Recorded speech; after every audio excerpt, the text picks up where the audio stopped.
But Mr. Shove started out with something very, very important. Let me give that to you. He said, it's not what happens that determines the major part of your future. It's not what happens. What happens, happens to us all. He said, the key is what you do about it. It's not what happens, it's what you do about it. And he said, if you will start that process of change, do something different the next 90 days than you did the last 90 days, like picking up the books to read.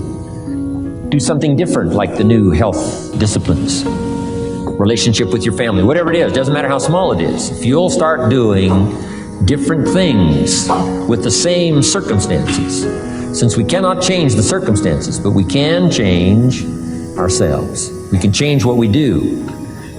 And then he gave me another secret to success when he said, what you have at the moment, Mr. Rohn, you've attracted by the person you've become.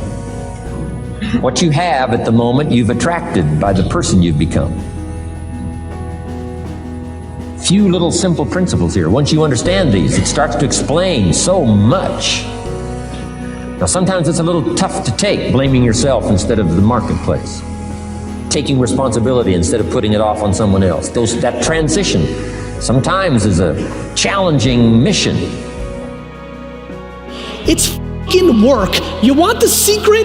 It's called work. It's called work. And by the way, do not get confused here. You have to work to match the ambition coming out of your mouth. This is not who I am. I am more than this. And I don't want to get to the end of my days and said I kept some in. I don't want to get to the end of my days and said I was standing at the line waiting for the right time. So sometimes your greatest leap comes from being fed up with something. Your greatest leap comes with being done with something.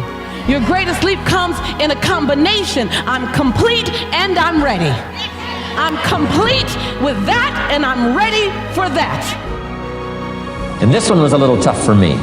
He said, Mr. Rohn, you've got pennies in your pocket, you've got nothing in the bank, the creditors are calling, you're behind on your promises. And he says, here's how that occurs.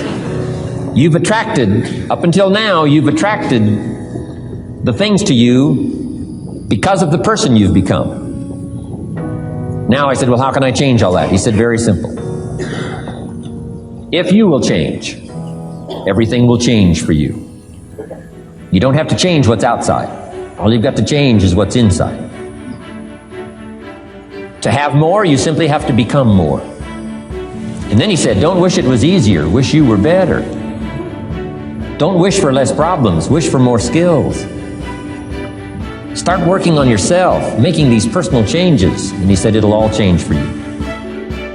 This is not about working 15 hours a day. You got family, you got other interests. You do you, but don't be a fucking hypocrite. Don't be full of shit. Don't tell me you're buying a fucking private jet when you're watching 4 hours of YouTube videos a day, because it's work. You have to figure out what you're trying to achieve and what you want, and then you need to put in the work that maps to that ambition. And I know somebody's sitting here and be like, yeah, Gary, you talk about hard work, but I work smart. I work smart too, and hard. Now what, dick? This is not a debate. The most controllable thing. Listen, we're all built differently, right? We've all got different skills, different charisma levels, different beauty, different smarts. We've all got different shit. But the most controllable thing in this room, the most controllable thing is putting in the work. Commit yourself to 15 years. Commit yourself to 20 years. Don't try to look at it as a 1 year thing or 2 year thing or 3 year thing. That's where most people f*** up. You see, friends, what makes you comfortable can ruin you. And what makes you uncomfortable is the only way to grow. Let me say that again. What makes you comfortable can ruin you, and only in a state of discomfort can you continually grow. And I know seeking discomfort sounds odd, and not many people do it. But you have to learn to embrace it, because it's the only environment where sustained or exponential growth can occur.